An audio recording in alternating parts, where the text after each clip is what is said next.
Hello అండి, welcome back to Mamata Sudhakar vlogs. ఈరోజైతే మంచి హెయిర్ టిప్ తోటి మీ ముందుకు వచ్చానండి. అదేంటో చూసేద్దామా ఆలస్యం చేయకుండా. వర్షాకాలం స్టార్ట్ అయిందండి. ఇక వర్షాలు పడుతుంటాయి, వాటర్ అయితే చేంజ్ అయిపోతుంది. సో ఆడవారికైనా మగవారికైనా జుట్టు అయితే ఊడిపోవడం జరుగుతుందండి. అందుకోసం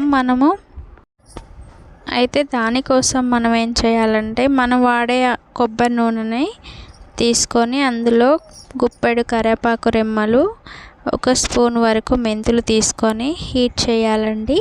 హీట్ చేస్తే మనకి ఆయిల్ అనేది మంచిగా రెడీ అయిపోతుంది. హెయిర్ లాస్ అవ్వడానికి కూడా ఇది ఆపేస్తుందండి.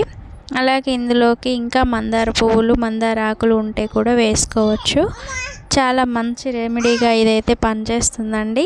తప్పకుండా ఇలా ట్రై చేయండి. అలా మంచిగా వేగాక మనం ఆయిల్ని అయితే వడకట్టుకోవాలండి. వడకట్టుకొని ఒక బాటిల్లో స్టోర్ చేసుకొని వాడుకుంటే చాలా మంచి రిజల్ట్ అయితే వస్తుందండి. మేము రెగ్యులర్గా ఇలానే ట్రై చేస్తాము. జుట్టు ఊడడం అయితే చాలా వరకు తగ్గిపోతుందండి. ఇంకెందుకు ఆలస్యం, రెమెడీ నచ్చినట్లయితే లైక్ చేయండి వీడియోని. అలాగే కొత్తవారైతే సబ్స్క్రైబ్ చేయండి. Thank you for watching. Bye.